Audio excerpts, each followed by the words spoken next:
Okay, I wonder. Hi, Mark. Hi, Ed. Where are you? I'm doing well. You too. Can you see now? Better? Oh, yeah. I need cheaters to read. Well, I mean, I can read without them, but I can read without them. But it's still frustrating. Okay, yeah, I was gonna tell him. Oh, yeah. I don't Got your voice all ready tonight, Lane?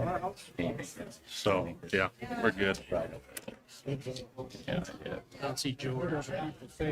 He's here. He was out in the hallway. Oh, yeah. There he is. Never mind. I got you correct. Well, that was up there. Walking around the house at night. Are you? I always saw really well. It's dark. Well, the doctor said mine got some sort of wave. Hi, how are you? Yeah. Good. 40 years when we started to get gray light. See your, I know. I've worn from I always have it. But you didn't ever wear glasses. Okay, good evening, everyone. Welcome to the North Platte City Council meeting here on Tuesday, August 6, 2024 at 5:30 p.m. Of course, we are here in the City Council chambers. Calling the meeting officially to order. We have our invocation by George Sheik from the Berean Church, please.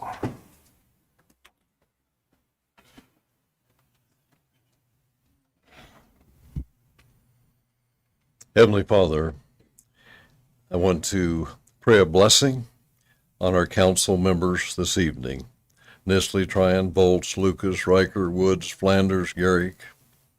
Lord, help each of them to set aside both the sweet and sour events of this day to be able to concentrate on the business at hand. Protect this council from any unintended consequences of decisions made tonight.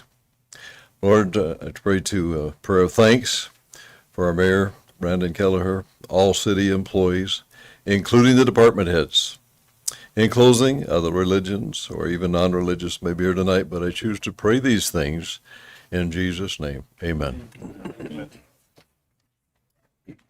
Allegiance to the flag of the United States of America and to the republic for which it stands, one nation under God, indivisible, with liberty and justice for all.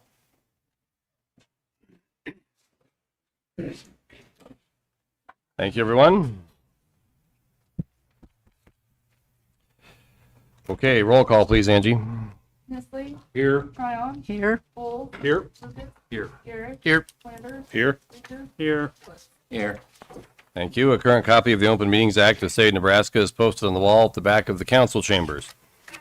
Meeting procedure. The public may address specific agenda items at the pleasure of the mayor. If recognized by the mayor, please identify yourself by stating your name and address. Please address the council through the mayor and limit your remarks. We respect our city employees and request that any complaints or criticisms of employees not be aired in a public meeting. Concerns about employees should be brought to the attention of the city administrator or the mayor. Individuals in violation will be declared out of order. Consent agenda. All matters under the consent agenda are considered by the council to be routine and will be enacted by one motion. Any city council member may, however, remove an item from consent by request. Item 1A. Approve minutes of July 16, 2024. Item 1B has a couple corrections in it, and council, you should have a sheet that looks like this in front of you. They're minor corrections, so I'm going to read from the correction page. Item B says, approve the application by Starting Gate Liquors. That's one of the changes. For a special designated liquor license on August 24, 2024, from 4 p.m. to 12 a.m. The time frame is also a change. At the D&N Event Center, 501 East Walker Road, for a wedding reception. Item C, authorize the mayor to sign Department of Homeland Security, Cybersecurity, and Infrastructure Security Agency, or CISA documents. Item D, authorize the mayor to execute the consent of City of North Platte, Nebraska, consenting to the addition of Cody Keno, Inc.'s Keno Lottery at Axes and Aces located at 675 North Lake Road. Item E, authorize the mayor to execute the purchase of one 2024 Chevrolet 2500 truck from Jerry Remus Chevrolet for the fire department. Item F, authorize the mayor to execute interlocal agreements with Lincoln County and the city of Gothenburg for dispatch services and a memorandum of understanding with North Platte Public Schools to provide 3 school resource officers. Mr. Mayor, I'd move to approve the consent agenda as presented. Second. Hold on a second. I have a motion by Lucas, second by Nisley. Mr. Reeker, you had a question? Yes, I would like to remove item C. Item C, okay. Okay, so we have a motion and a second. Less item C, since it's been removed. Any other requests? Okay, council will vote on approving consent agenda less item C.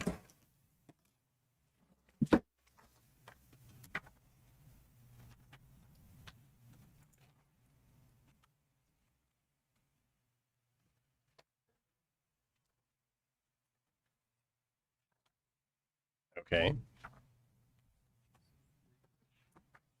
For some reason, it didn't look like Ed popped up there. We had enough votes to pass, so it passed. But okay, Ed, item C, what would you like to talk about? Mr. Mayor, I misspoke. I was actually thinking of item number 4, so we can go ahead and vote on item C. I didn't have any questions on that. Oh, okay. Angie, we need to vote again, please. Okay. Small technical error. Please vote on item C.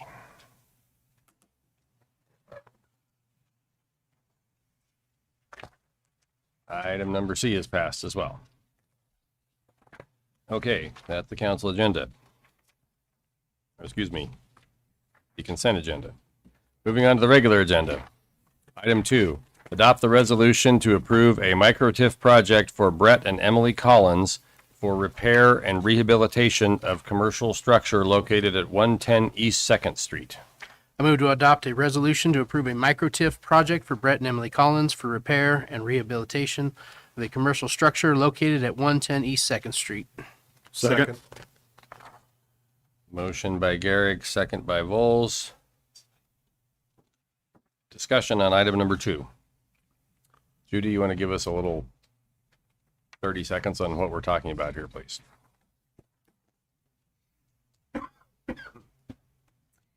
So, Judy Clark, Planning Administrator, Council, Mayor. So what you have in front of you is just a micro-TIF application. You've seen several of these. Attached to that is the application. There are a couple of changes on this, and we do have a supplemental application too. As it was first sent in, there were a few expenses that I did not think quite fit with the micro-TIF. Some of the non-fixed expenditures, because this is supposed to go for rehab of the building. So some of those non-fixed expenditures were taken out, but otherwise it's an application that does fit the criteria. Okay. Do we have the applicant in the audience? Yes. There we go. Okay. Sir, would you tell us what your plan is, if you don't mind? My name is Bruce Winters. I'm currently renovating the building into a commercial restaurant. Put in separate bathrooms, electrical, commercial kitchen. Looking at running a breakfast and lunch restaurant out of there. Okay. Anybody have any questions?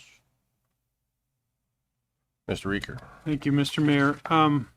This may be more of a question for Judy. I don't know, but Go ahead. Since She's this- not too far away, so. since this is a repurposing of a building, I guess. What about parking? I'm concerned that there's not very much parking around this building, and how's that parking going to be accommodated? Well, this is in a B3 district, so I do understand your concerns, but in a B3 district, we can't require any on-site parking. So everything is street parking, so we can't require any additional parking. Okay. All right, that was my primary question and actually concern. I'm sure you got the same concern about where Yes, people sir, are we're actually parked. looking at the parking lot behind and then walking. And would you mind telling us again what you're gonna be serving and what kind of, It's gonna be more of an eclectic menu. Gonna fresh ground beef, hand cut fries. It's more of a Southwest Mexican Asian fusion. Gonna be egg rolls, bao buns, things you can't find in North Platte. when are you gonna open? I'd like to open tomorrow, but Okay, well, sounds like a good plan to me. Found your first customer, I think. That's right. Thank you. thank you. Other questions or comments on item number 2? Seeing none, calling the question on item number 2, please.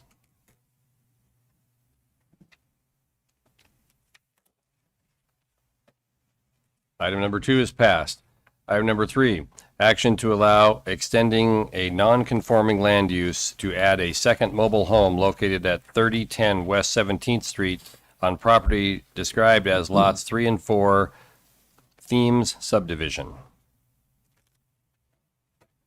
Mr. Mayor, I move to allow expansion of the current non-conforming land use to add a second mobile home pursuant to City Code of Ordinances, Section 156.375A and B. That's it. That's the end. All right. Second. Motion Oh, by I'm Luke. sorry, located at Lot 4 theme subdivision. Okay, my apologies, Mayor. Thank you. Mr. Reeker, would you mind seconding again, please? Second, number 2. Okay, thank you. Motion by Lucas, second by Reeker. Discussion on item number 3. Judy, if you would please give us a quick, this is what we're talking about for the sake of the public. So several years ago, we changed the zoning code not to allow single-family, single-wide mobile homes on their separate lots. Single-wide mobile homes are only allowed in RM districts, which are mobile home parks at the present time. This one, we do have the provision in the code that does allow a request to extend a non-conforming use, which this currently is. This area is a non-conforming use. There is a mobile home that is on the lot that is currently owned by the applicant to the east of this one, and he requested to be able to extend that to his other lot that's just directly to the west so that he can put a mobile home in there and use it for another rental right beside his existing rental. Mr. Lucas? Judy, with the standard motion there without adding to it, does that mean they still have to meet the minimum mobile home requirement to get a permit per our standards? Yes, that's what that A and B refers to, Okay. which is the condition of the mobile home that is brought in there. Yes. Perfect. That's what I thought. Thank you. Other questions or comments? Seeing none, calling the question on item number 3, please. Item number 3 is passed. Item number 4, approve a supplement contract to the North Platte and Lincoln County Comprehensive Plan updates to FHU, Felsberg, Holt, and Yulvig, to complete a Safe Streets for All action plan. Authorize the mayor to sign the service agreement contract. Move to authorize the mayor to sign service agreement contract for completion of the SS4A action plan. Second. Motion by Garrick, second by Vols. Judy, you might as well just stand up there till we get done tonight. Mayor, council, so several months back, we approved the contract to do the update to the comprehensive plan, which we're in the process of continuing. At that time, we also, as part of that contract, had an addendum to it that said if the city was lucky enough to receive federal highway funds for the Safe Street for All program, that we would go ahead and add on to that contract to have a Safe Streets for All action plan completed as part of that original comprehensive plan. And so we were lucky enough to receive those grant funds. And so this is just the supplement to that original contract that would create a Safe Streets for All action plan for the city of North Platte, just as an addition to that original contract. Question, Mr. Lucas. Judy, so I'm sure we all get periodic contacts from people concerned about intersections. That's a common call that I get several times a year. When they get to the stakeholder and public engagement aspect under task 6, is that a appropriate time that constituents can reach out to these consultants or provide feedback and say, hey, I'm worried about Phillip and Buffalo, or I'm worried about Newberry and Highway 30? Is that how that will work? Definitely. Okay. Yep. The consultants are supposed to be out here sometime, I believe, in this month, maybe the middle of the month, to meet with just a small group of stakeholders. Once that occurs, then they will do some public meetings with the entire community. Yeah, if you don't mind passing those on to us. You know, we have the 1 and the 6 discussion annually, but it's been a while since there's probably been a invited venue for people just to express those concerns. So I think that'll serve us well to get some of that feedback. So, Okay. Yeah, Yep. thank you. Other questions? Donna? Thank you. So what does North Platte hope to gain, or what, I mean, I guess I'm kind of confused. What do we want to achieve by accepting this and doing this? Through the Safe Streets for All program, they do an entire analysis on the community that talks about crash data. They look at the streets, street widths, speeds, number of crashes at certain intersections. And then basically what they give us back is recommendations for, you know, maybe you should have a street here, maybe you should widen a street here, maybe this street should be paved, maybe there should be traffic control signals in certain areas, things like that.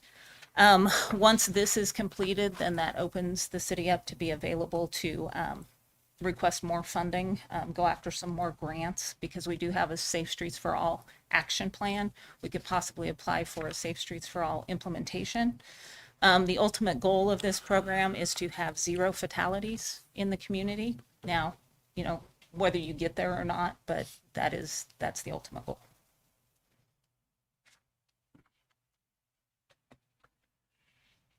Other questions or, oh, sorry, Ed, go ahead. Thank you, Mr. Mayor. Judy, if we don't implement this, what does that do for our community? How does that impact us? Is that something that we can do a lot of this stuff in-house, or? It's possible. This action plan, again, is going to tell us, you know, different things like street speeds, crash data, areas where there should or shouldn't be traffic signals, those types of things. Some of those things, yeah, it could probably be an easy fix on our part. Other things we might want to, if it's a big project, like maybe creation of a new street or a new route somewhere, then yeah, we'd probably want to look at getting some funding if we choose to do that. This is the same with any plan. The plan, I mean, you can do the plan, you can set it on a shelf and not use it if you don't want to. Well, But- and, sorry, go ahead. I No, didn't mean that's to fine. interrupt you. And yes, I think you and I talked a little bit about that, but what happens if we don't accept this agreement at all? Where does that leave the city? Then we won't have this action plan done. I guess it leaves us where we're at right now. We just don't have, you know, to me, this is going to tell us what we should do. We have a lot of these businesses coming in, a lot of housing developments going on, and this is going to give us the thought of future planning for future streets, future places of where we need to go. But I mean, if you don't do it, we don't have it. We're where we're at.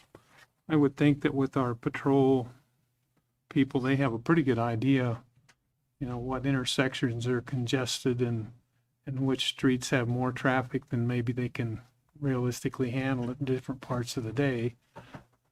Do we communicate back and forth with them on maybe how we should look at putting a traffic signal someplace, or maybe a stop sign or something like that?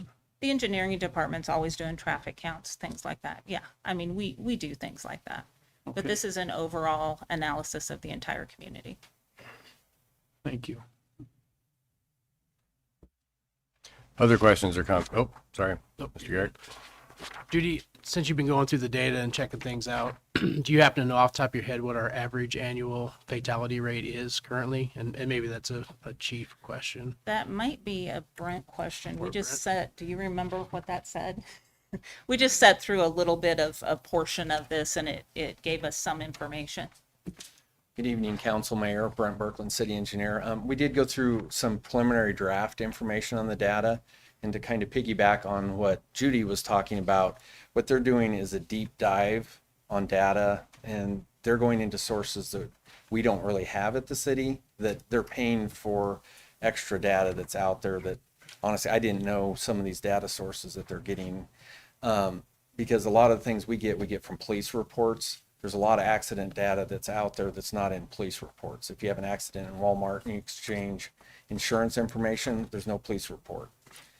I personally have had an accident on the one-ways where we just exchanged insurance information and kept going. So there's lots of data out there that they're doing deep dives on, and some different crash data than we've had. So there's some really good information that I'm seeing.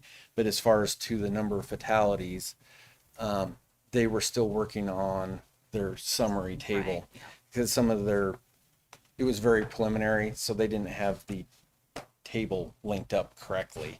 So the number was a little bit tough to try to get through at this point. We'll probably have in the next couple of weeks, but when they get more finalized, we'll have that information. So they've already started calculating data then. Yes. Oh, yeah. Gotcha. This is just getting the data together, but then the action plan is the next step of recommendations of the summary. Thank you. Pete? Coming from the insurance industry, another set of eyes looking at our intersections, how our traffic flow is, I think can only help. I spend a good portion of my day dealing with traffic accidents, and it's nice to have another party looking at it, an independent advisor looking at it to see if we can help out for property damage, for bodily injury. I think it's an excellent approach to take. So, thank you. Ed? Judy, thank you, Mr. Mayor. Have we done this before, Judy? Is this something that we've used before? A Safe Streets for All, not to my knowledge, Okay. not since I've been here. So this will be the first time we've done an evaluation of our streets and traffic and stoplights and all that stuff. To my crash knowledge, data. yes, as far as a deep dive like this one. How yes. often do you anticipate us doing something like this? Well, you could do it every 5 to 10 years would probably be a good thing. But I've been here for 23 years and it's, to my knowledge, not been done like this Okay. before. Thank you. Yep. Other questions or comments? Seeing none, calling the question on number 4, please.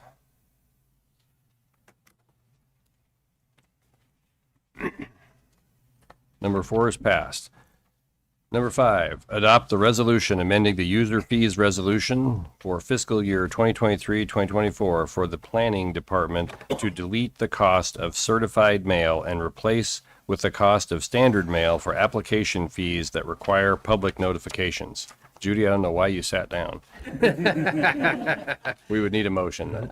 I move to adopt the resolution amending the user fee resolution for fiscal year 2023-2024 for the planning department to delete the cost of certified mail and replace the cost of standard mail for application fees that require public notifications. Second. Motion by Garrick, second by Vols. Okay, Mayor and Council, so what you see there is just kind of a revised fee. Currently, what we have is it requires that we charge a fee, for example, for a conditional use permit, we charge a standard fee, plus we also charge the applicant the cost of certified mail plus an additional 50 cents to process that certified mail. These are on items like conditional uses, rezonings that we are supposed to send out letters 10 days in advance. So this will help with 2 different purposes. It'll keep the cost, it'll actually lower the cost for people to apply. Because a certified letter right now, I believe we're charging something like almost $8 a letter that would go out. Sometimes if you have 50 neighbors that you have to notify, that can be a pretty large sum of money. And we're not required to send certified. And a lot of times trying to get those letters to people with certified, they have to sign for them. And so some people don't get those letters for quite a few days, whereas if it's just a normal mail, it will just go to their mailbox and the notification is complete. Questions or comments? Ed? Mr. Mayor, it seems like a few years ago, we had some trouble with maybe a water line over on the north side that it was published. I mean, there was letters sent out and there was a group of people, a number of people that said they never received any notices. And isn't that when we decided to go with the certified mail to the different people to alleviate that? Well, that would have been probably an engineering project, so I wouldn't know exactly how they do that. Ever since I've been working here, so 23 years, we've always done certified mail for conditional use and zoning. things Okay, like we're that. talking two different things. Yep, yep. Okay, thank you, yes. Pete? Would you mind going over the process just so that it would put people's minds at ease how we do attempt to notify? Okay. As required by state statute, when we're doing certain types of applications, a conditional use and a rezoning are good examples of that, we're required by law to publish in the Telegraph 10 days prior to the meeting. We're also required to post the property. And then the other, which is only a requirement for an out-of-town property owner, you're required to mail. But we, as a courtesy, always just mail everyone that's within the 300-foot area of that particular property. So we're trying to make sure that everybody is notified appropriately. And so it's just with the mail service, sometimes with those certified letters, people don't receive them because they have to sign for them. And so we just thought, as a courtesy, this would be a lot easier. These go directly to their mailbox, they're done. Thank you. Okay, I'm going to put you on the spot for a second. Oh, Oh, sorry, oh, Donna, no, go no, ahead. go No, ahead. no, you go ahead. You go Okay, ahead. thank Yeah, you. yeah. I know a lot of people no longer take the Telegraph, and whether they're reading it online, I don't know. But could it be published also in the weekly paper we have here? The North The Platte North Platte Bulletin. We're required by law to put it in a newspaper of general circulation, and I believe the Telegraph has always been the one that we have done. But I mean, can that change? Yeah, I suppose it could. I just wonder if it would benefit to look into that option to see. I mean, We can look into it. yeah. Yeah. I've heard that the Bulletin has increased on their services, so I just thought maybe Yeah, we put can it look into into both it. papers. It's not that expensive. Okay, thank you. I would just have a couple of questions. Have you ever had anyone call you and ask you why they got a certified letter before they opened it? Yes, happens all the time. They're afraid they're getting a notice for not paying their bill, or they're afraid they're getting a notice of not cutting weeds. So yes, they've called and said, why am I getting this certified letter? And then I have to chase down where that letter came from. Another reason to not send them certified, if people are just going to see certified letter and not open them, it's really not serving the purpose. Correct. Okay. Other questions or comments? Ty? I remember the situation you're talking about, Ed. I think that's been in our time of the council, unless it was on our time of the planning commission. But I think we didn't send certified for quite some time, and then there was a situation where there was a group of people that didn't get letters, and for whatever reason, I think some mail got lost, and so then we implemented that. But at that point in time, I think you were more apt to have your mail carrier be able to, today you'd have to go out to the post office and wait in a line that nobody wants to wait in sometimes. And so I think this is a good move, but I do remember that change being, I was asking Lane earlier if the fee schedule is the only thing that we need to change here, or if there's anything in any of our procedures at the city, or does this take care of The all procedure of would that? remain the same. The only thing that would change is we're not sticking the little green card on it. We're just putting it in the mail. Yeah, because we had a lot of discussions about mailing it both ways, and this was a topic after that. Yeah. No, I support this. I think it makes sense just because the mail has evolved. Donna, the only thing I think about with the bulletin that is if it's a weekly printed publication that you could in essence have the risk of slowing somebody down by A deadline, by less than a 10 days deadline. or something like that on Could be. a deadline. But I hear what you're saying because I do see legal notices now in the bulletin as well as the Telegraph. But this seems like a good change, even though we just I think changed it 5 or 6 years ago. I think, but I think this one in particular has been in place for a long time, but the notification you guys are talking about, I think did change. yeah, that may have been the one that was different. Other questions or comments? Seeing none, calling the question on number 5, please.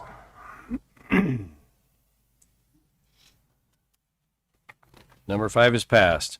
Number 6, action on ordinance number 4173 to create paving district number 837 on West 9th Street from 300 feet west of Sherman Avenue to Buffalo Bill Avenue, North Carr Avenue to 9th Street, from 9th Street to Rodeo Road, and North Mills Avenue from 9th Street to Rodeo Road. Lane, the ordinance, please. Ordinance number 4173. An ordinance for the creation of paving district number 837 on West 9th Street from 300 feet west of Sherman Avenue to Buffalo Bill Avenue, North Carr Avenue from 9th Street to Rodeo Road, and North Mills Avenue from 9th Street to Rodeo Road in the city of North Platte, Lincoln County, Nebraska, and ordering the construction of street improvement therein. Mr. Mayor, Mr. Reeker. I move to waive the 3 required readings of ordinance number 4173 and move to adopt ordinance number 4173 to create paving extension district number 837 as presented in the council materials. Second. Motion by Reeker, second by Nisley. The 3 readings would be waived if it's passed as motioned. Discussion on item number 6. Mr. Reeker. Mr. Mayor, thank you. Probably for Brent. How soon, Brent, will this be going out to bid? The plan is towards the end of this month, probably a couple weeks. We're going to have it out for bid and then get it back in October with a little bit on the contractor schedule, but hopefully do some pipe work yet this fall, and most of the paving would be next summer.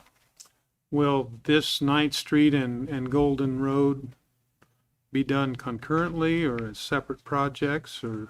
They'll be bid at the same, we're thinking probably at the same time, but they'll be separate projects with separate, they'll be separated for several different reasons. But 9th Street will be its own by the city, and we have some grant funds for the Golden Road.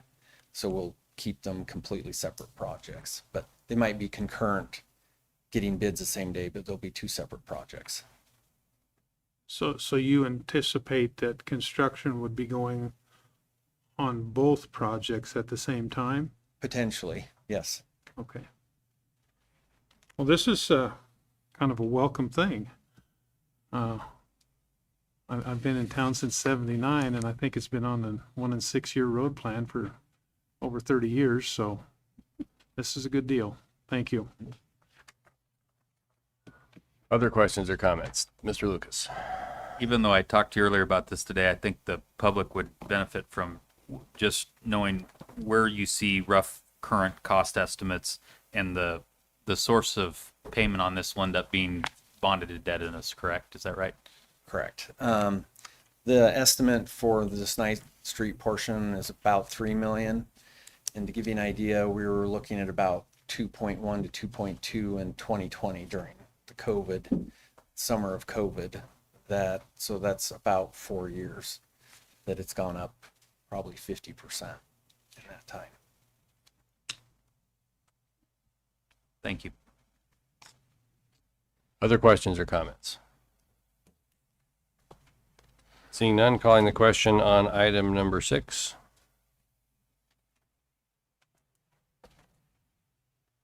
Item number 6 is passed. Item number 7, action on ordinance number 4174 to create paving district number 838 on Golden Road from Newberry Access East, approximately 2,600 feet. Elaine, the ordinance, please. Ordinance number 4174. An ordinance for the creation of paving district number 838 on Golden Road from Newberry Access to approximately 2,600 feet east in the city of North Platte, Lincoln County, Nebraska, and ordering the construction of street improvement therein. Mr. Mayor, I move to waive the 3 required readings of ordinance number 4174 and move to adopt ordinance 4174 to create paving extension district number 838 as presented in the council materials. Second. Motion by Reeker, second by Nisley. Again, waiving the 3 readings on this one in the motion. Discussion on item number 7. Mr. Lucas. Can I sound like a broken record, Brent? Would you mind just going through your estimate and what you see the source of payment for it being, please? Yes, the project is on Golden Road in front of Sustainable Beef, and one of the components of this is the state of Nebraska awarded the city of North Platte $500,000 economic development money to help pay for Golden Road. And so what we're looking at probably for price cost, most of the dirt work, grading, subgrade, pipe, drainage, that's already been completed. The Sustainable Beef side has done most of that work. So what we have left is fine grading, paving, and then some final cleanup on the site. So we're looking in the 800,000 to maybe $1 million range is for the rest of that project. And again, what we'd looked at was the city's portion of that would be about the 500,000 that would be coming from the state grant. Oh, thank you. Ed? Mr. Mayor, thank you. Brent, how far east of this will how far east of Sustainable Beef will this terminate? We were talking about that today. Where we're looking at would be probably the east property line of Sustainable Beef. That's what we've done on every project is everybody does in front of them, because what happens is the next person doesn't want to pay for a gap. So if everybody just pays for their own, then you don't have those gaps that become a problem, if that makes sense. Oh, thank you. Other questions or comments? Seeing none, calling the question on item number 7, please.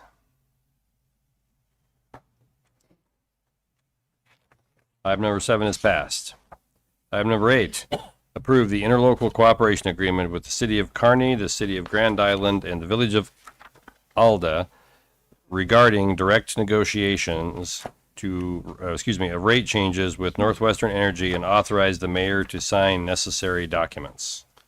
Move to approve the interlocal cooperation agreement with the City of Kearney, the City of Grand Island, and the City of Alda, and authorize the mayor to sign necessary documents. Second. Motion by Garrick, second by Flanders. Any discussion on item number 8?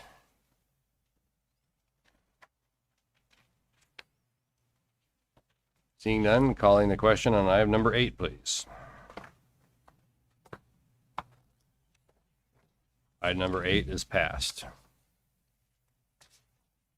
Item number 9, adopt the resolution to determine the current market value of Lot 3, Block 1, Industrial Park 6th replat of Lot 2, Industrial Park 5th replat, being a part of Section 3, Township 13 North, Range 30 West of the 6th PM, North Platte, Lincoln County, Nebraska.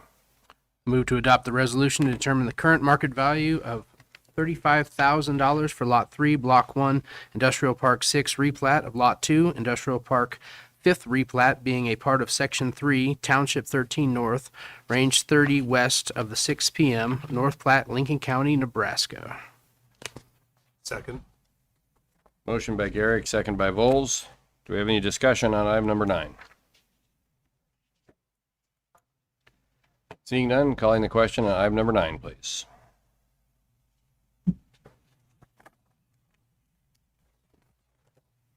Item number 9 is passed. Item number 10, approve the 2024-2025 League Association of Risk Management Renewal Resolution for property and liability insurance and workers' compensation insurance with the term of 180-day notice only, 2% discount. I move to approve the 2024-2025 League Association of Risk Management Renewal Resolution for property and liability insurance and workers' compensation insurance with the term of 180-day notice only, 2% discount. Second. Motion by Garrick, second by Vols. Lane, you want to tell us a little bit about what we're doing here? Yes, Council, Mayor, this is our annual renewal for our property and liability insurance with LARM. We always have the option of a 3-year renewal, a 2-year renewal, or a 1-year renewal, and then different terms to get different discounts.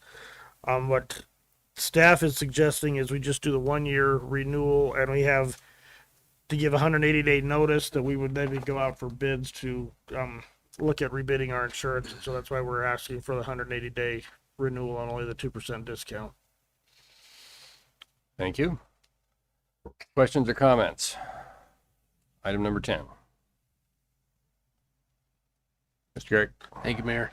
I assume we went out to bid for this. Did we receive any other?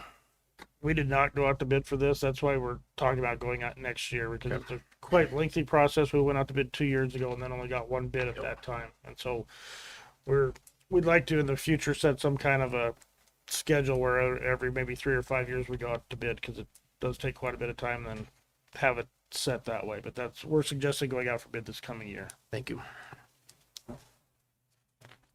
Other questions or comments? Mr. Mayor. Lucas?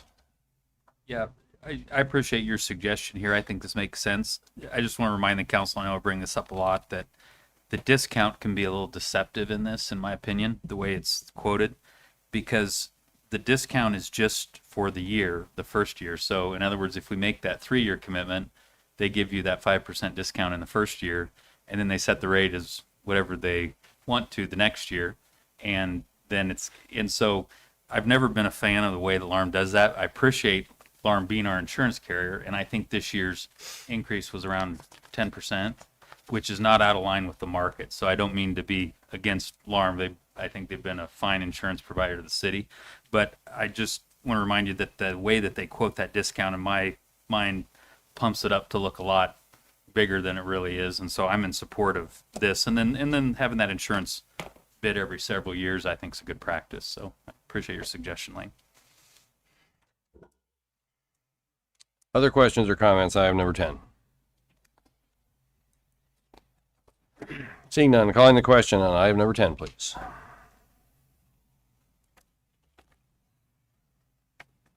Item number 10 is passed. Item number 11, third reading and action on ordinance number 4166 to rezone certain land from an A1 transitional agricultural district to a B2 highway commercial district located at 2211 North Buffalo Avenue.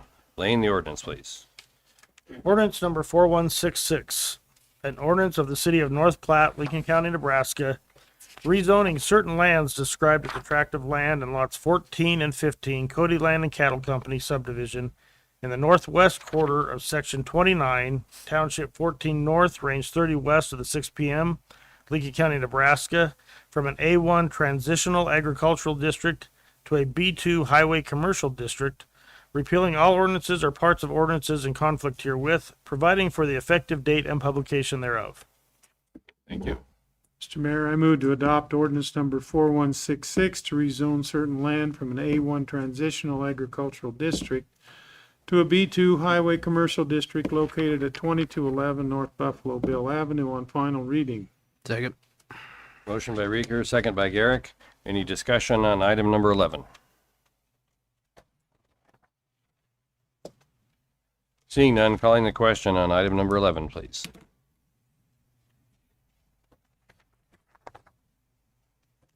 Item number 11 is passed.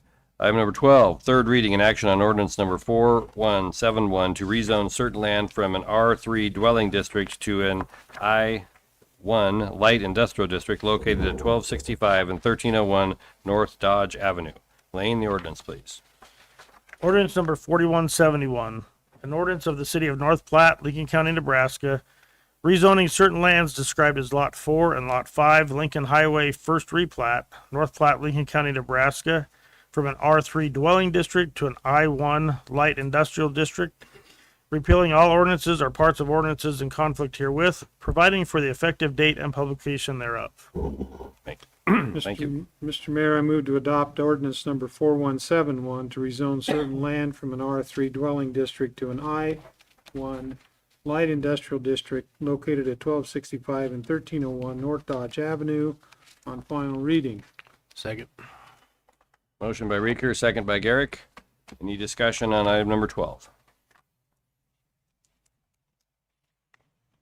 Seeing none, calling the question on item number 12, please. Item number 12 is passed. Item number 13, second reading and action on ordinance number 4172, annexing parcel ID number 0054624.80, described as Block 2, Glenfield's 3rd Subdivision, Lincoln County, Nebraska, into the corporate limits of the city of North Platte, Nebraska, consisting of approximately 9.96 acres. Lane, the ordinance, please. Ordinance number 4172, an ordinance of the mayor and council of the city of North Platte, Lincoln County, Nebraska, to include within the corporate limits of the city of North Platte certain lands described as Block 2, Glenfield's 3rd Subdivision, Lincoln County, Nebraska, repealing all ordinances in conflict herewith, providing for the effective date and publication thereof. I move to adopt ordinance number 4172, annexing parcel ID 0054624.80, described as Block 2, Glenfield's 3rd Subdivision, Lincoln County, Nebraska, into the corporate limits of the city of North Platte, Nebraska, consisting of approximately 9.96 acres on second reading. Second. I don't know who won the second battle, but I'm giving it to Pete. I think my right ear works better than my left ear. Okay. Motion by Garrick, second by Vols. Any discussion on item number 13? Seeing none, calling the question on item number 13, please.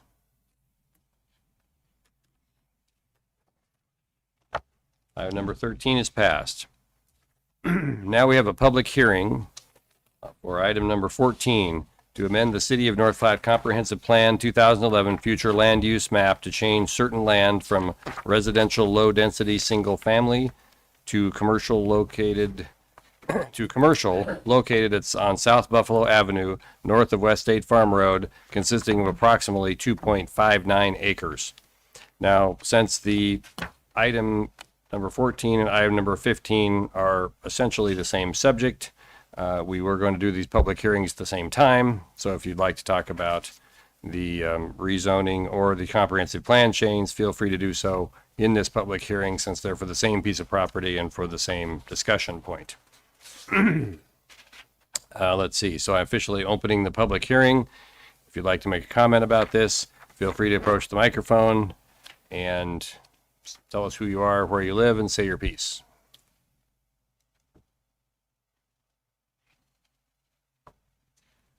Folks, I'm Scott Blasey. I'm pretty much a lifelong resident of North Platte and Lincoln County.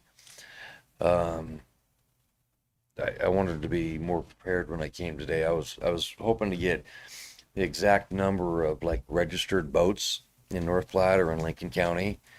I'm sure it's quite high with as much outdoor activities as we do. Myself and Kent Pryle, we're both professional bass tournament fishermen. We travel all over the country all summer long. What I'm here for is, as far as getting our boats serviced or having any maintenance work or warranty work or anything like that, we've got to travel all the way to Kearney or Ogallala. Those are the closest places. If we can get this boat shop here, it's something that I think needs to be done bad. And I think they'll have a great business. With the number of boats in this area, I would have to say 95% of them are run by Mercury motors. There's nobody close that can work on these motors, and we have to travel a long ways just to get anything done on them. So I'm here on behalf of auditors and getting this going. Thank you. Thank you. Anyone else like to make a comment? Okay. Emil Bunger. I live out in the vicinity of this potential boat shop on Heritage Drive.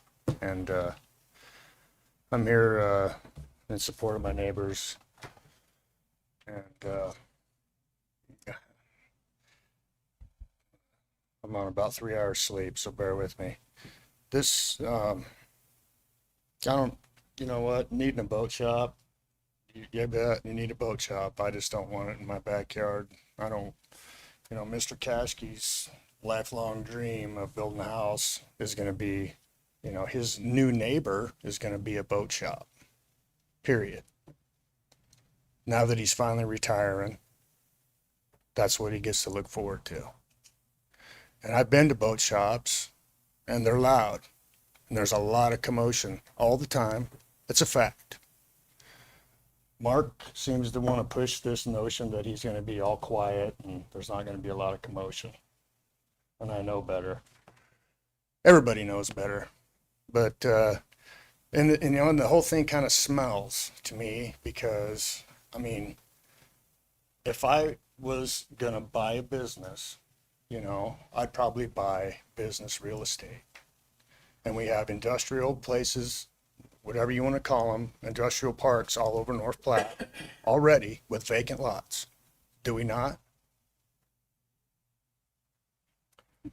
I mean, I believe we have some that's in vacant. I've seen a few, you know, and on top of that, out there, because I think a lot of this is convenience. It's convenience for you, you know, it's on your way, right? And there's plenty of grass on Walker Road, you know, and you know, I wouldn't, if I was going to start a business, I wouldn't buy residential real estate, you know, unless I was real confident that I could push through my own needs for me and convince you guys to just change it for me. And that's what smells to me. So that's what I don't like. You know, these people live in this area because it's a residential neighborhood. And on top of that, if I was going to be potentially somebody's neighbor, which that boat shop will be, it'll be everybody's neighbor out there, whether you guys want to look at it like that or not. I would have maybe just came out and talked to everybody and said, this is what I want to do. What do you guys think? Maybe before I bought residential property to change it into commercial. Isn't that logical? So you know, there's a lot to this, and I want you guys to think about it. You know, it stinks. That's all I got. Thank you. Next.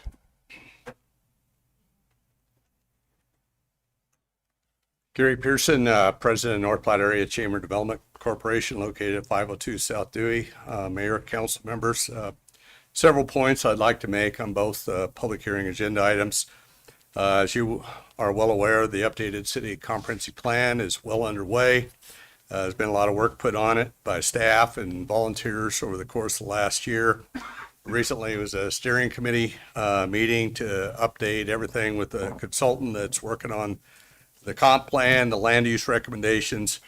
And I can most assuredly tell you that the recommendation will be in the new plan that there will ask the city to embrace commercial development adjacent to the Buffalo Bill corridor from Walker Road to East State Farm Road, specifically where this is being proposed to be located. You gotta look back at since the last time the comprehensive plan was completed in 2010, 2011, which some of the recommendations at that time did introduce some residential into this area. But the North Platte world has changed a lot since that time. One thing significant happened, and that was the Buffalo Bill overpass was built, and the highway was widened and improved with the intent of, I'm sure at the time, you're spending millions of dollars doing this, to open up additional commercial development in South North Platte, especially as it heads towards Lake Maloney, as well as open up a major corridor to the residential traffic traveling in the southern direction.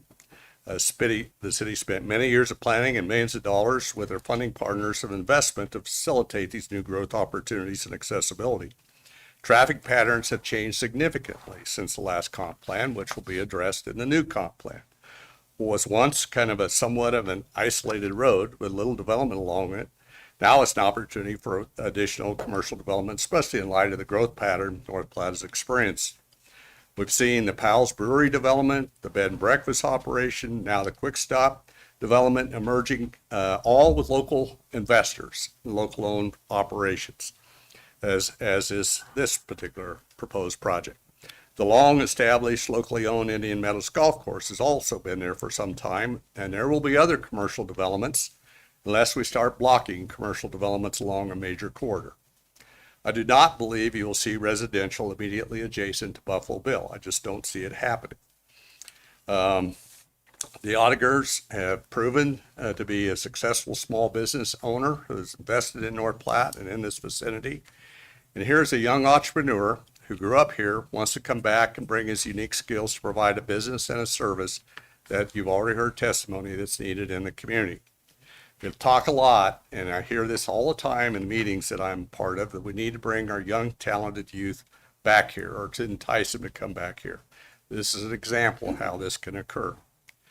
The prospective business owners have went out of their way to downsize this proposed project in the rezoning request and place it in the far corner of the proposed area in response to the neighborhood concerns, as well as allow for a buffer zone between what's currently residential and where this development will occur.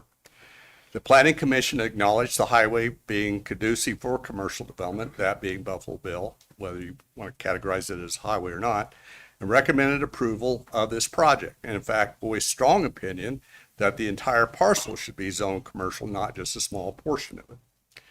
Prospective business owners are also going through the annexation process voluntarily to add more sales tax revenue to the city. This was a point of contention actually brought up at some of the previous public hearings. There are plenty of mixed use or residential areas in the community, but commercial corridors like this one primarily attract and should attract commercial development. North Platte has come a long ways the past few years to move in a positive direction. A lot of that's because of the political courage this particular governing body had to move a lot of things forward in embracing different development projects and processes. I ask you to keep that momentum churning forward. Thank you. Anyone else? Hi, I'm Kent Pryle. I live about 1.5 miles south of Powell's there on Buffalo, out on Whisper Canyon. I just have a couple things to say about the noise level. I've worked on motors since I was 16 years old. I'm not going to age myself, but it's been quite a while. If you run an outboard motor outside with what we call a earmuff, hook the garden hose up to the earmuff, put it around the intake on the motor, start the motor, you can run it, and it will rattle the windows off your wife's walls. So you take that same motor, you take that muff off, and you put that motor in a tank, and it's drastically reduced, especially if it's inside. You won't even probably hear it outside. My second point is, if you wanted to run that motor to field test it, to load test it, you cannot do that in a tank. If you want to run an extended period of time at an extended high RPM, it must be in a lake, which makes it really convenient because they're only 5 minutes from Maloney's boat ramp. So to me, it's a win-win. So I'll leave you with that. Thank you. Thank you. Anyone else? My name's Ian Pearson. I live on 4701 Valley Drive. We had a lady here at the last zoning committee meeting, and she explained the process of residential. Then there's a buffer, like multi-purpose, another buffer. Then there was different levels of commercial, and for some reason we've missed that. We've gone straight from residential to allowed commercial business. Something stinks. Something doesn't add up. What's going on? I don't understand. It's like there's no effort made here to buffer anything. You know, I have neighbors and people in the local community that have relatives that have commercial businesses. They've done the right thing by this city, and they're out in commercial areas running their own business. They've followed the rules. I don't understand what you've allowed this. This should never got to this point. You're bringing in this loud commercial business. Yeah, I agree. Yeah, bring a boathouse, but not backed up next to neighbors. That's our biggest bitch here. It's like, why is this brought into this neighborhood? I don't think of any other boathouse, and I'm friends with some pretty big bass fishermen, and yeah, they're all for it, but not where they want it to bring it. We've all taken our cars to a local repair facility. We've heard compressors run, air guns run. Yeah, you're there for 10, 15 minutes, you're sick of the noise. We have to live with that. And this is what people don't seem to grasp. We have to live with that on a daily basis.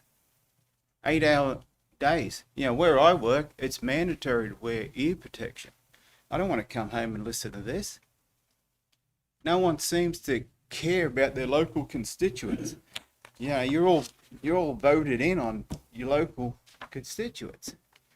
Show a little bit of respect, I think, and instead of the financial gain of one person, think of your local. Be loyal to your constituents. They're the ones put you in the place, So that's all I got to say, and hopefully you make the right decision. Thank you. Next, Mr. Wilkie.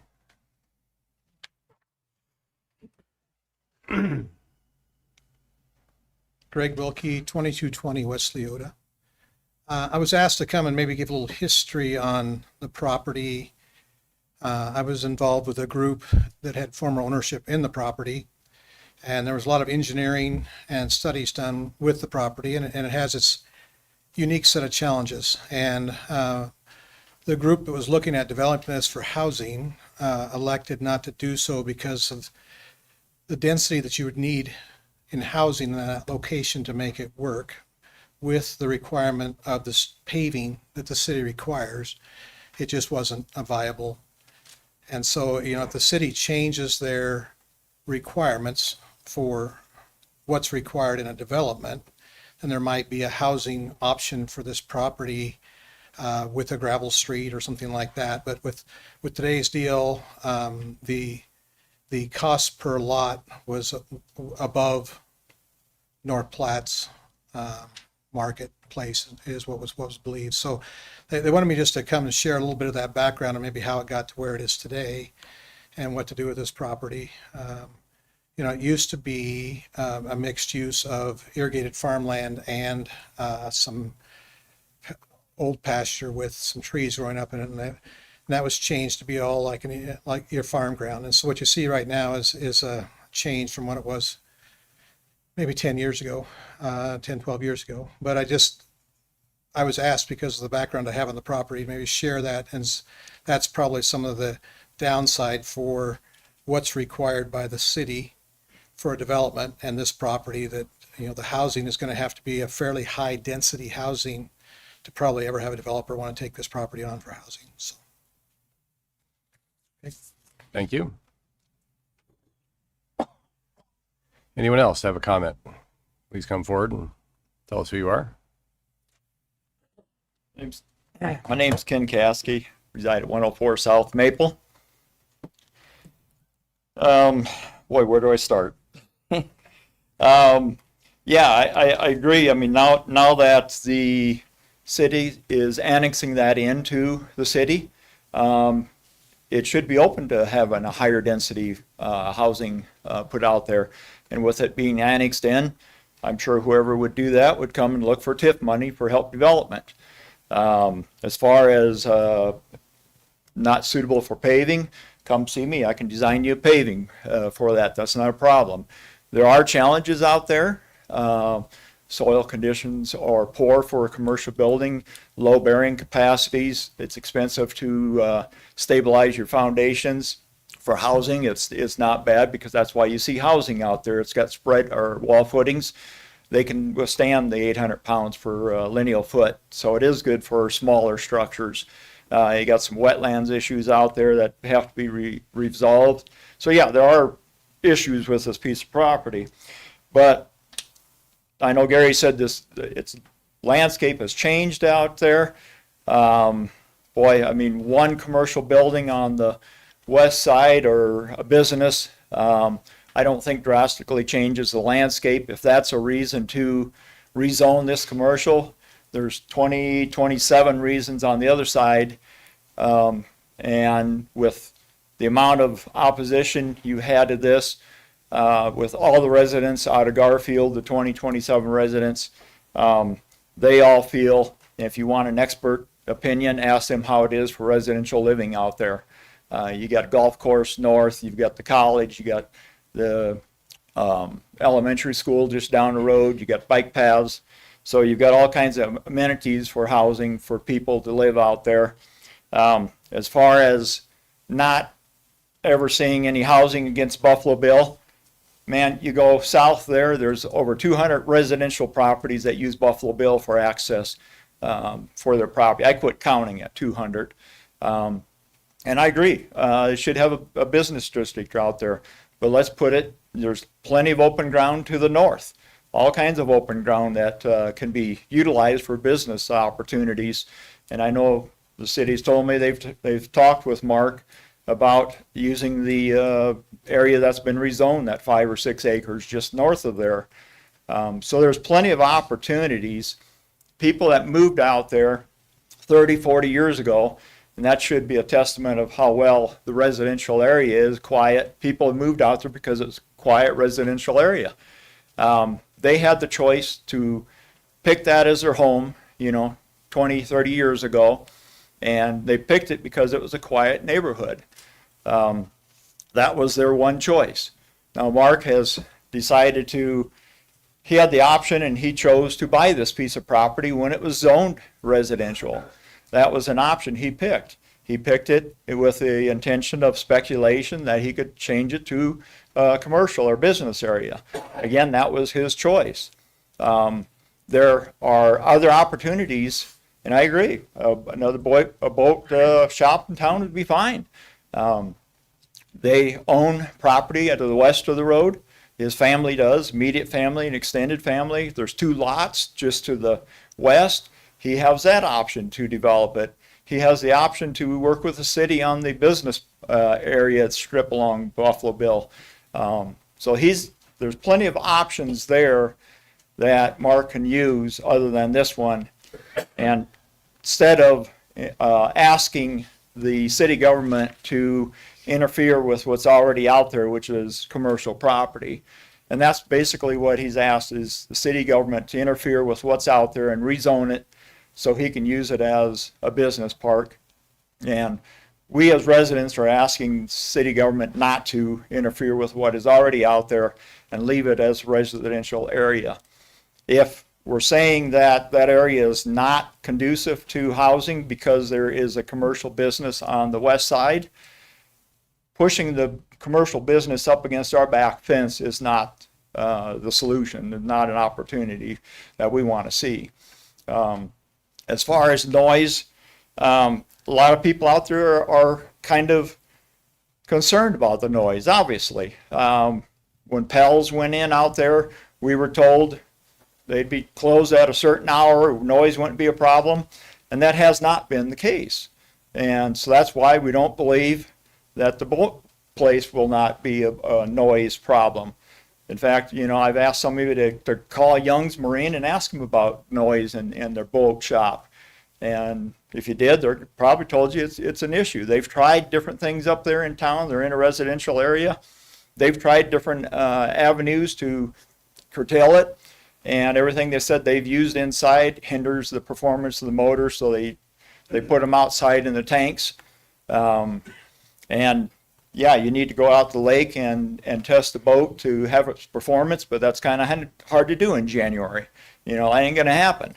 So, you know, we're not opposed to having this area rezoned to a denser population for residential. We're not opposed to having it rezoned to a business transitional. And see, Marvin Consultant, I believe, is here. Business transitional is the purpose of transferring, you know, from residential to the business area. Instead of dropping right in our lap a B2, we just don't want the higher impact, the B2 businesses, the B3, the industrial, right in our backyard.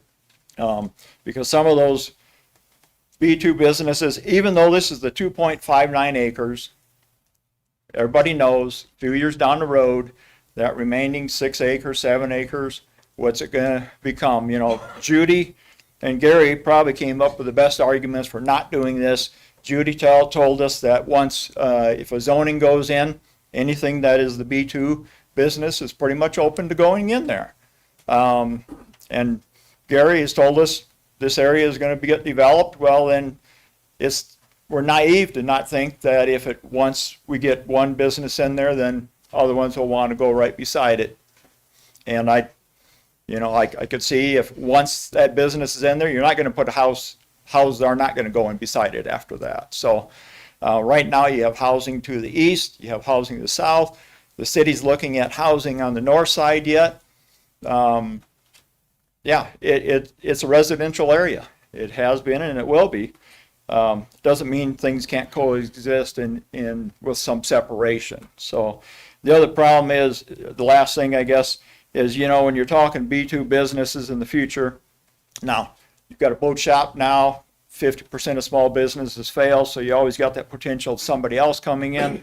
Could be a garage, tire shop, body shops, towing, wrecker service coming 24/7. RV parks, campgrounds are all under in that B2 category. And a lot of those, there are no restrictions on work hours. If you've got a small business, if you're going to be successful, you're not going to be closing the door at 5 o'clock. I mean, as this ex-small business owner, you're going to work hours, you're going to work weekends to get your jobs done. So the houses that are out there now have their bedrooms facing that way. They don't have any other options at this point. But at this point, there are a lot of options open for Mark that he can do and still have a boat shop in North Platte. Thank you. Thank you. Any questions? Anyone else? Mark Ottinger, 18095 West State Farm Road, Hershey. Thank you, Mayor. Thank you, Council. I do have a plat for each.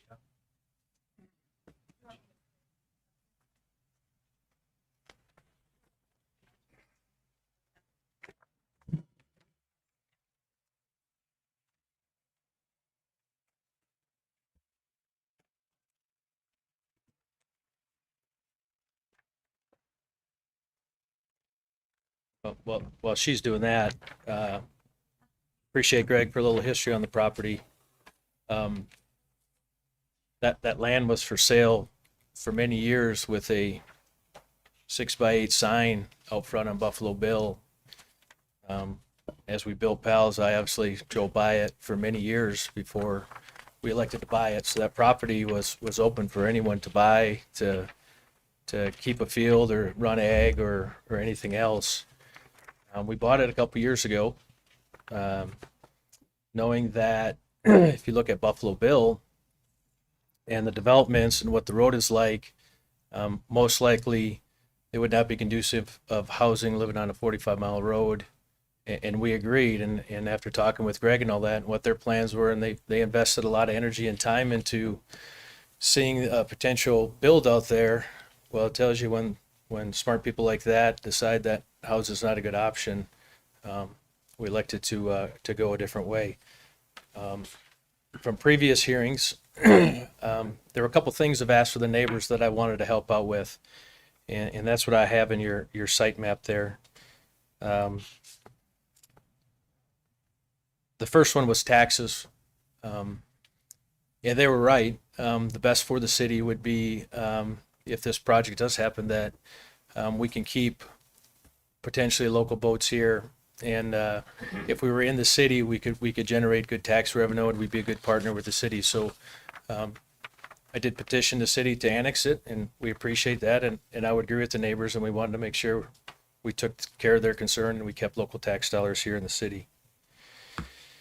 The second thing was a business park, and I have the drawing on your plat there.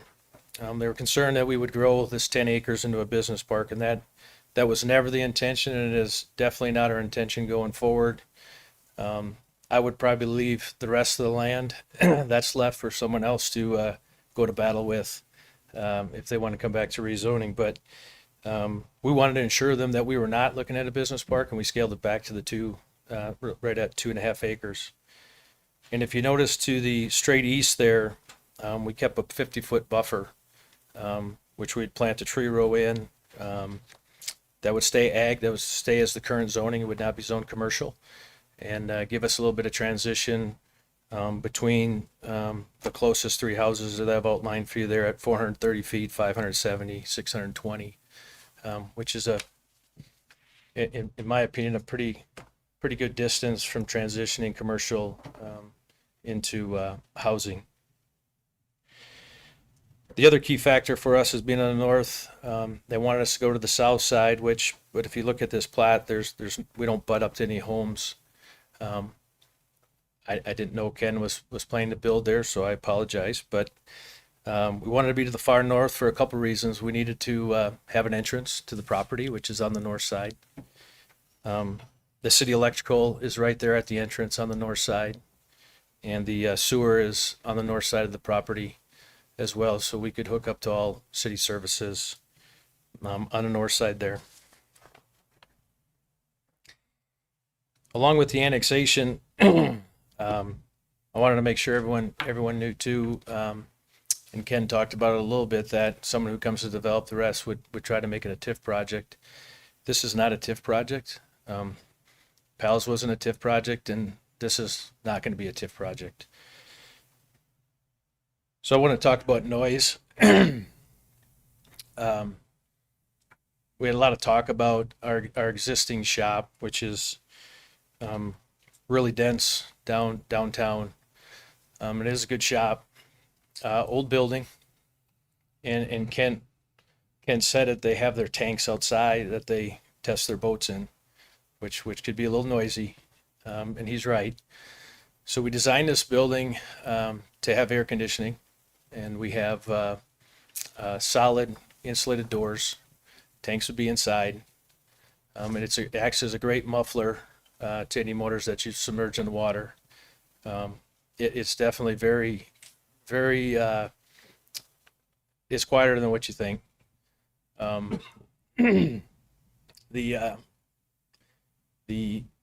The motors that go in those tanks can't run for a very long time, and you can't put a load on them. So it's basically an idle, and you're talking 3-7 minutes, and you can't really do any testing in those tanks except you're just letting them idle, and you're doing what you need to do to test how the motor's running. The major testing would be done up on the lake, which when you can put the load on the motors, and obviously make sure your work's up to perfection. So what I want to tell you is there's not a lot of time that those motors spend running at the facility, and we feel extremely comfortable with the design of the building, insulated, and all of the work would be done inside, where currently right now, a lot of what you hear downtown is those aren't work done inside.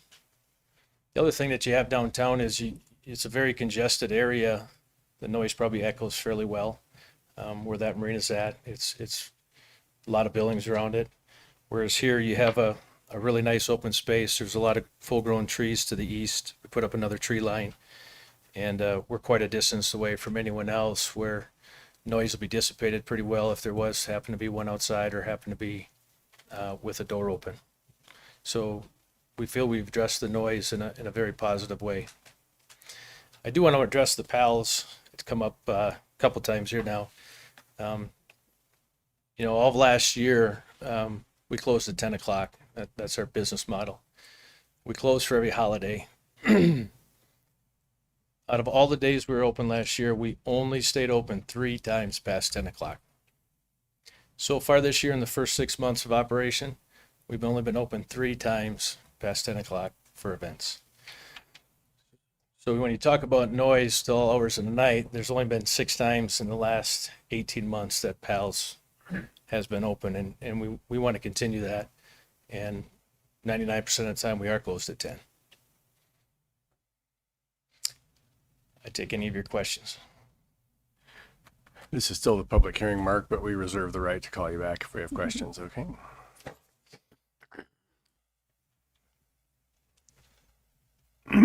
Anyone else? Thank you, Council. My name is Mary Peterson. We live at 4801 Valley Drive, so we're kind of on the other end of where this project is going to be.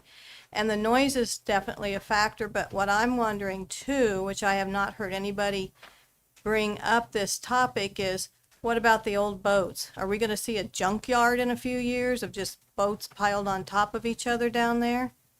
That is my concern. You know, we have a really nice neighborhood. We've only been out there about 6 years now, and it's a really nice neighborhood, and we'd like to keep it that way without, you know, a junkyard deciding to build in our neighborhood. Thank you. Thank you. Anyone else? Well, I'll correct some. Let's see if anyone else wants to speak, and then I'll give you a second. Anyone else like to speak? Mr. Caskey, I'll give you a minute. That's all I need. The 430 feet, speaking of the buffer zone, unless he's buying my property there, that's not a buffer zone. 50-foot buffer zone. This room is, I think, 40 foot. So he's showing his building to the existing house across the street, going that 430 feet is going across my property. So that's a misrepresentation of that 430 feet to the residential properties. Thank you. Anyone else like to make a comment?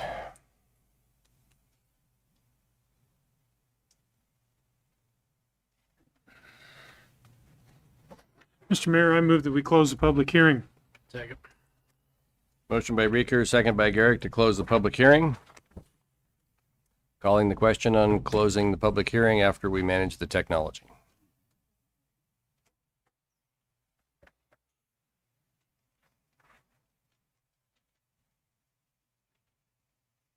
Okay.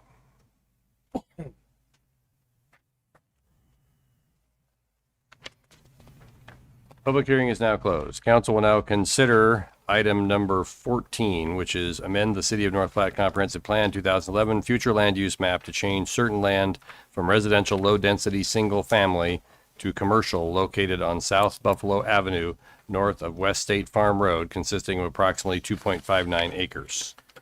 Mr. Mayor, with all due respect to the council, I've had a past and existing business history with Mr. Ottinger through my employer. So I checked with the state to get their advice, and I need to request to remove myself from voting on items 14 and 15. Record show, Councilman Lucas recuses himself from items 14 and 15. Thank you. Thank you.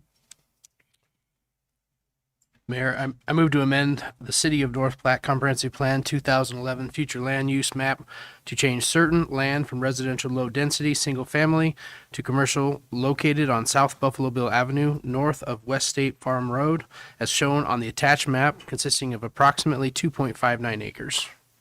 Second. Motion by Garrick, second by Flanders. Okay, discussion on item number 14. We have Mr. Ottinger here if anyone has any questions. Mr. Reeker. Mr. Mayor, thank you. This question is for Mr. Ottinger. Mark?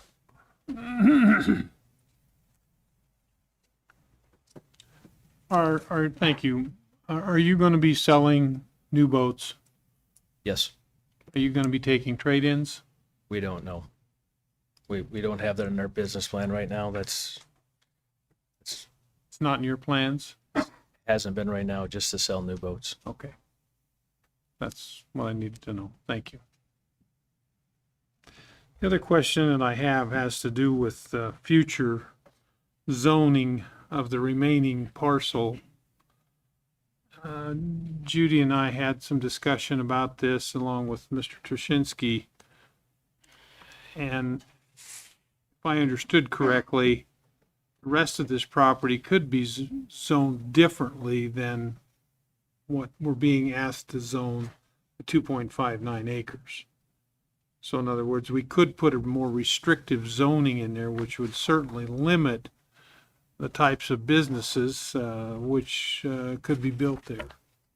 And another option that I think could be done is maybe collaborate with the people out there and maybe even amend our ordinances to where we have a different ordinance, a different B2 ordinance, maybe an amended B2 ordinance that would be more restrictive than the current B2, so that would be another option for other zoning opportunities for not only this site, but maybe other sites in the community that would help afford some more restrictive regulation on the rest of that property.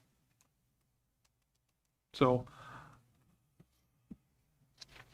I'm a firm believer in private property rights, and we've got private property rights on both sides of the fence here. We got private property rights for Mr. Ottinger, and we got private property rights for the people to the east of him. And I tend to think sometimes that we're pretty frightened of the things we don't know anything about. And I had my mind straightened out a little bit when it came time to understanding how the boat motors might be operated with the muffs. I didn't realize that you couldn't put those motors under load with the muffs. Otherwise, you get too hot and you end up damaging the engine. So that told me right then and there that there's not going to be any extended or prolonged operation of these engines at any high RPM. And the other thing is we're engineers and architects, and we've had a couple of our customers, one of them was a big John Deere dealer, want to air condition their entire shop. An expensive proposition, very expensive proposition.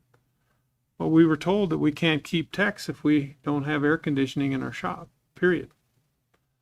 And so they were willing to spend the money so that they could have their technicians. Otherwise, they wouldn't have people to work on the tractors. And I think that's probably exactly the same thing that these folks are up against, is that we've become accustomed to air conditioning. And if these folks don't air condition their shop, somebody down the road's going to. And so I understand the predicament they're in. And quite frankly, if you pay the utility bills and you have your doors open, something doesn't add up there very well. And so I can see the doors being shut probably most of the time. And I'm not sure that there's going to be much noise get out of this building. I don't think so. So I'm inclined to support the development. Donna? I just want to make a comment. Thank you. I don't know how to say this, but I kind of understand the people that live out there. I'm sure when they invested in their homes, they never once dreamt that this might be commercial at some point in time. They probably thought it would just remain residential. And that certainly may have been or had some impact on them investing in their homes out there. So I appreciate what, excuse me, I appreciate what Mark is trying to do, but I don't know. I don't think I can support that location for you. I appreciate it.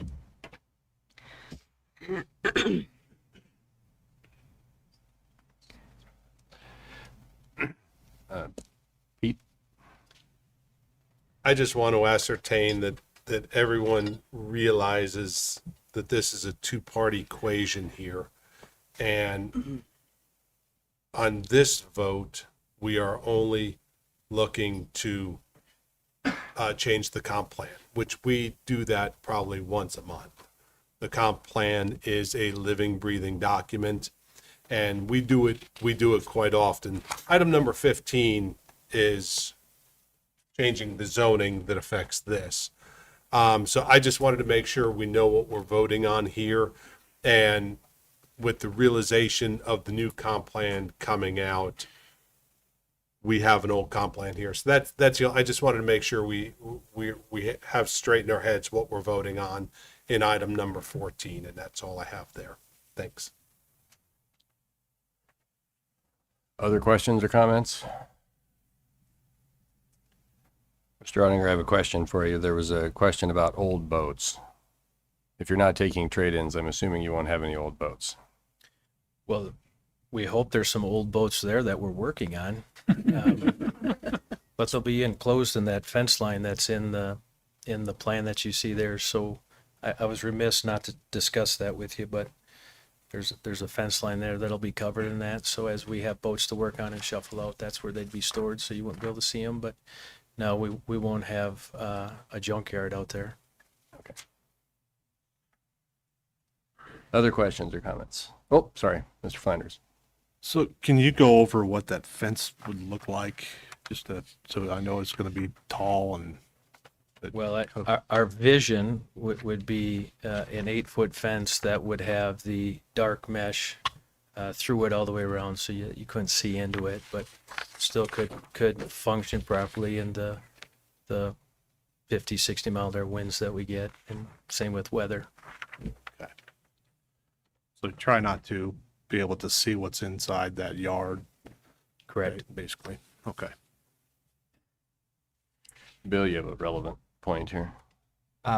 Yeah, it doesn't pertain much to the future land use map that we're talking about in item number 14, like Councilman Volz mentioned, but it's been brought up a couple times about maybe old boats or having stuff that kind of piles up out at the area. If it were to be rezoned to B2, the B2 zoning district doesn't actually allow that. It doesn't allow for activities of a junk dealer, auto wrecking, or salvage area. So that type of activity wouldn't be allowed in a B2 anyways. So just to calm anyone's concerns about that, that would be what we would consider a zoning violation if this property were to be rezoned, and the city would certainly look at that as we do any other zoning violations, which we try to tackle pretty aggressively. Thank you. Other questions or comments?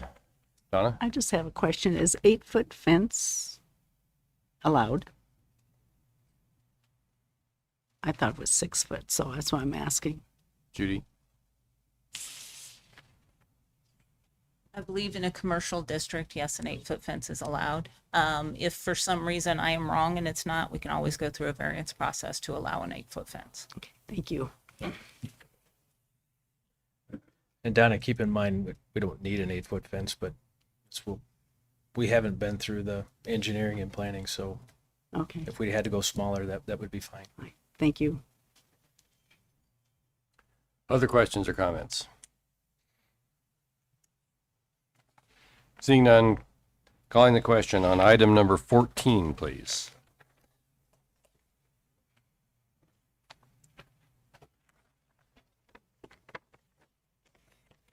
Item number 14 is passed.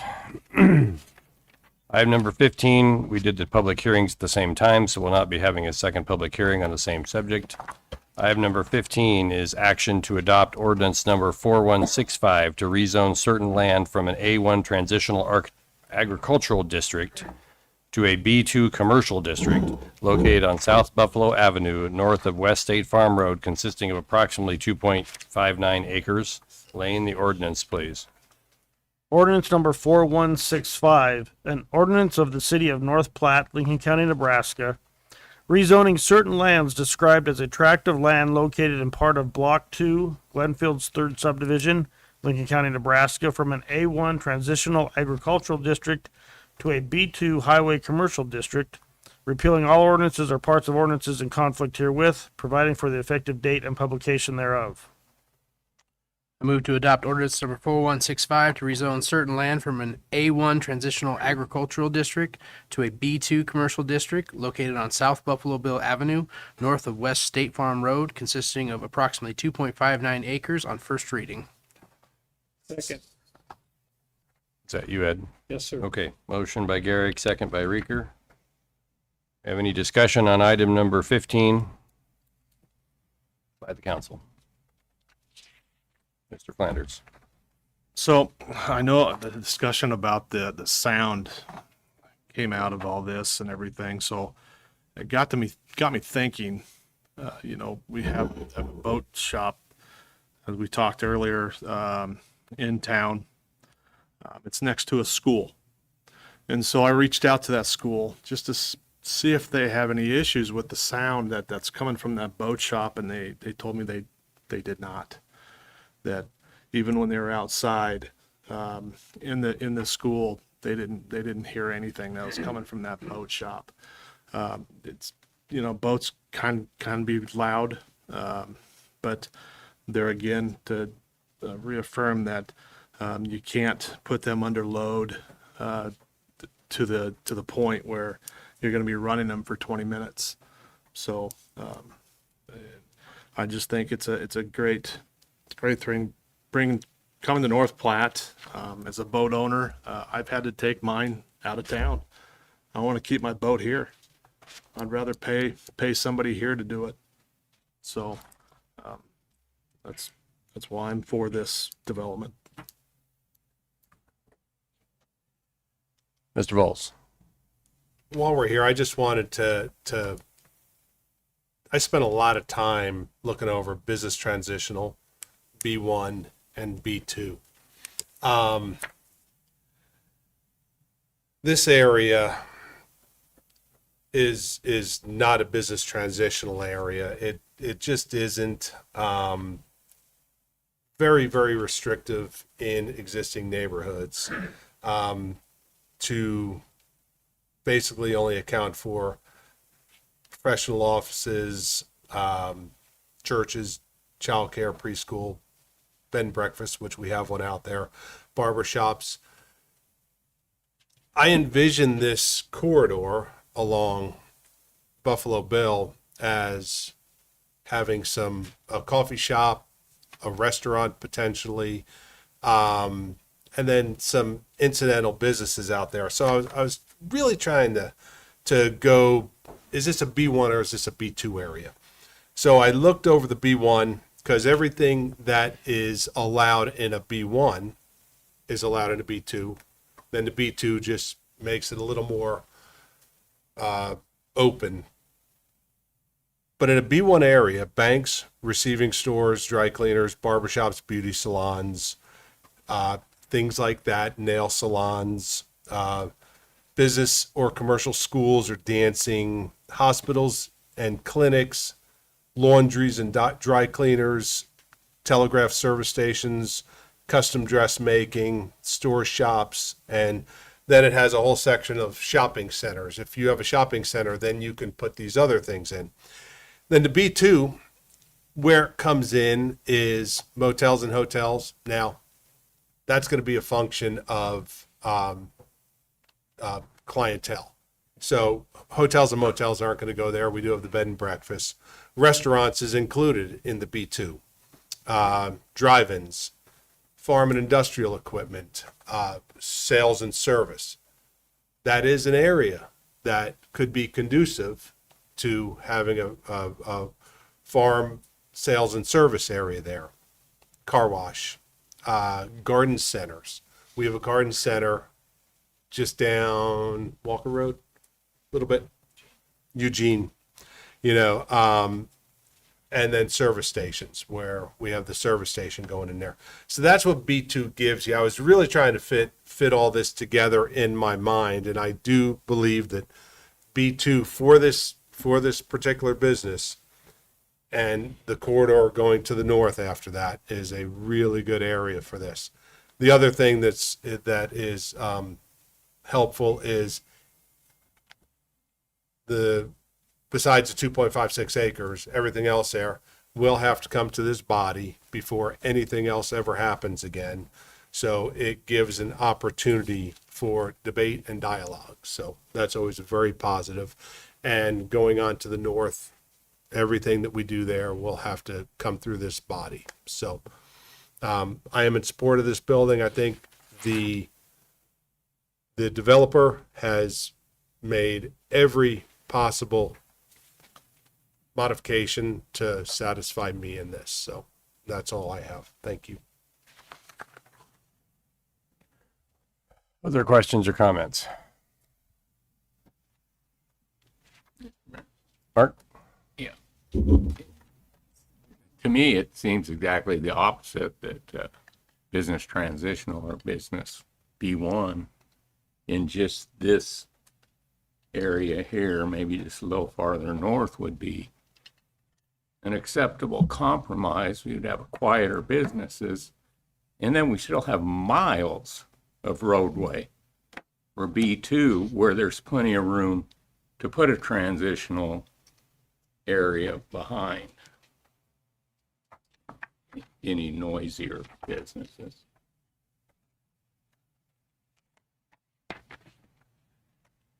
Other questions or comments? Seeing none, excuse me, calling the question on item number 15, please.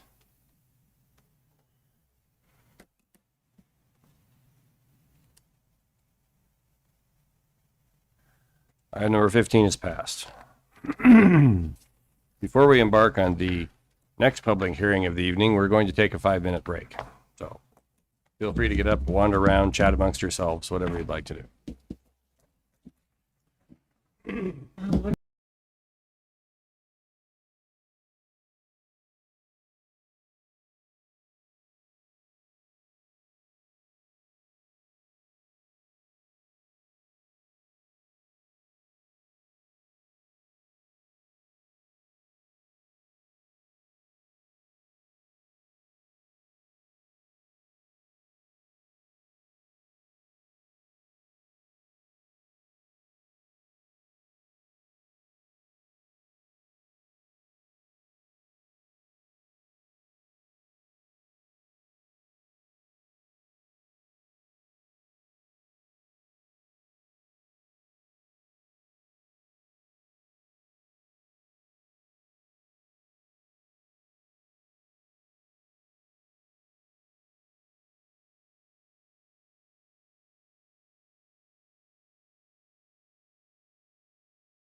Thank you for indulging us in a break. For the last public hearing of the evening, we have a public hearing where we will hear testimony on adopting the resolution approving the Midwest Land Development LLC redevelopment plan Amendment 1 and approval of related actions. So I'm officially opening the public hearing for item number 16 on the agenda. If anyone would like to speak, please come up to the microphone and tell us who you are, where you live, and we will listen to you. Good evening, Council and Mayor. Austin Hillis, Waverly, Nebraska. I apologize about my voice. I've lived in Nebraska my whole life, and my allergies never fail me. So I appreciate the council's patience as we're coming back relatively quick on the amendment. As we go through this process, there's quite a bit of money spent through pre-development, and once we finished up the original redevelopment plan, we went into the next phase of engineering, discovered a number of items that made us rethink our design and reanalyze the layout. There's two key changes I want to talk about. So the site plan, the boundaries of the site plan have not changed, but the internal road framework has changed significantly. As we brought on a new civil engineer, we were able to increase the density quite a bit with this development. Through the study that we received about North Platte and the housing needs for the community, our study went out to 2028 and stated that over 3,000 residential doors, a mix between rental and for ownership, was needed. So we felt for our ability to increase the project density by that amount, would be the right thing to do, so we can increase the number of doors and help continue to meet that gap in housing in the community. One of the largest design changes that we took from the development is exchanging East Leota for East Francis as the key thoroughfare through the project. While we were going through engineering, we learned a lot about the off-site traffic congestion concerns that may come from Leota coming in between the exit 177 coming into town, and then also having another intersection tie into Newberry. I understand that road is on Build Nebraska and hopefully will be widened to a 4-lane. So we felt tying into Golden was the better bet, as that road is to widen, as well as we were instructed by our engineers the traffic flow through Francis would help eliminate or assist with any congestion that's currently seen on exit 177. I apologize, I don't know the name of that road off the top of my head. So we went through, we have two 25-mile-an-hour curves designed throughout the development, so there's no requirement for stoplights. It'll allow for consistent flow throughout the development. I feel really good about that change for that thoroughfare going through. We have brought on our multifamily developer, the company's Collaboration Development. We're both in process of finalizing all of our financing with our banks, and we're looking forward to breaking ground this fall. Anything else? Any questions? We reserve the right to call you back, Austin. Thank you. Anyone else would like to speak? Good evening, Mayor and Council members. My name is Eric Seacrest. I live at 109 South Maloney Drive, and I'm here. I don't have a interest in this project at all, but I have a long-running interest in providing good, safe, affordable housing in this community. The issue before you is pretty simple. It's an opportunity to replace the previous plan for development with a better one. And we all ought to applaud how this process has worked. applaud the developers, city officials, the engineers, and any others who have pushed for improvements. Approval of this plan will be an historic accomplishment. This will be the largest residential and infrastructure development plan for North Platte in many, many decades. It brings many benefits. It will benefit the city of North Platte well into the future. With this plan, we increased the land upon which anything can be built by taking much land out of low-lying floodplain areas.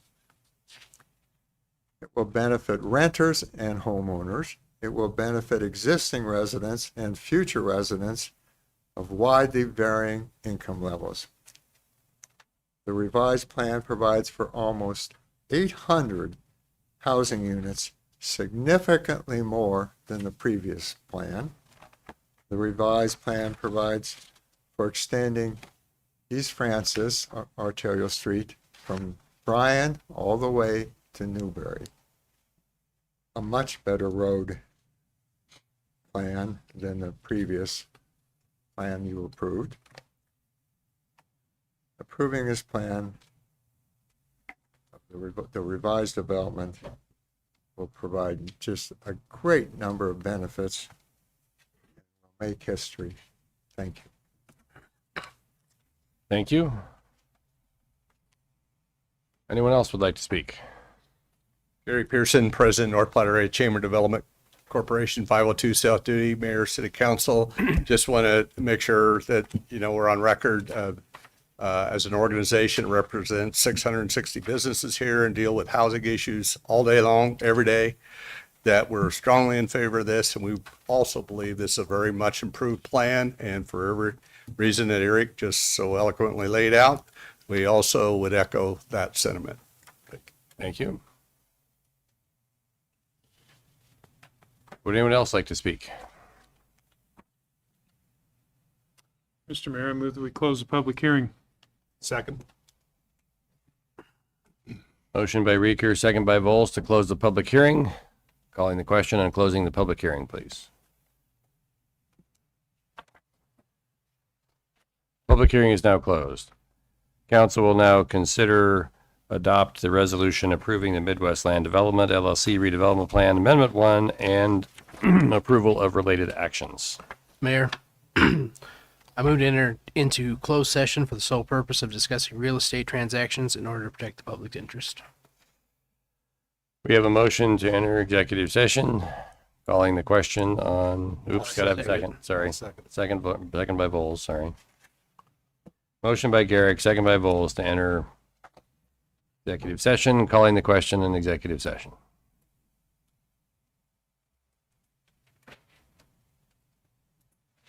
Council will now enter executive session. Brent and Judy, if you would stay with us, please.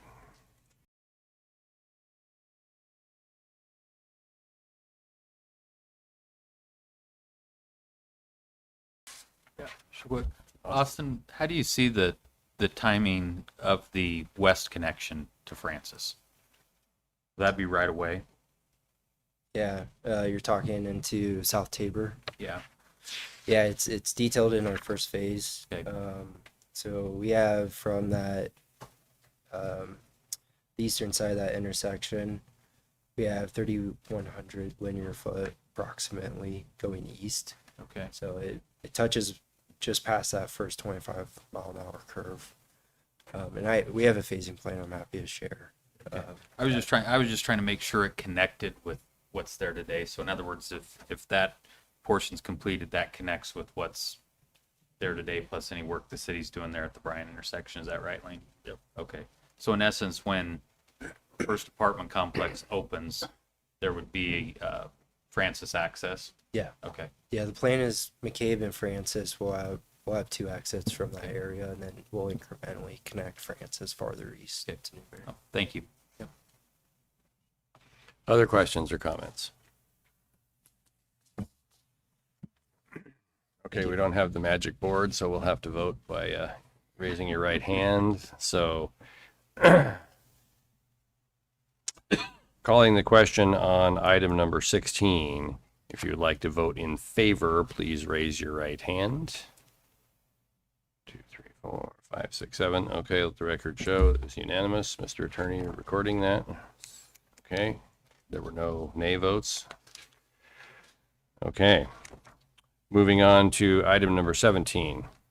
Adopt the recommendation by the City Planning Commission for preliminary and final approval of Fritz Farms first subdivision. I move to adopt the recommendation by the City Planning Commission for preliminary and final Fritz Farm first subdivision. Second. Motion by Bowles, second by Garrick. Again, we have Mr. Hillis here. Do we have any questions on item number 17? Any discussion points?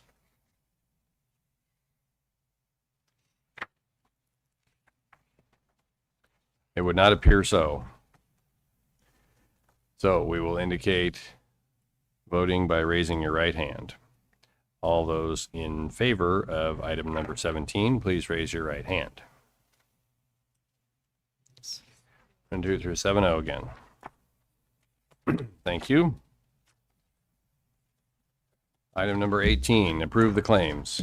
Move to approve the claims. Second. Motion by Garrick, second by Vols to approve the claims. Please indicate your approval or raising your right hand. Okay, 7-0. No need for a negative side. Okay, we have no members of the public here who are going to wait for a agenda request item. Motion to adjourn. So moved. Second.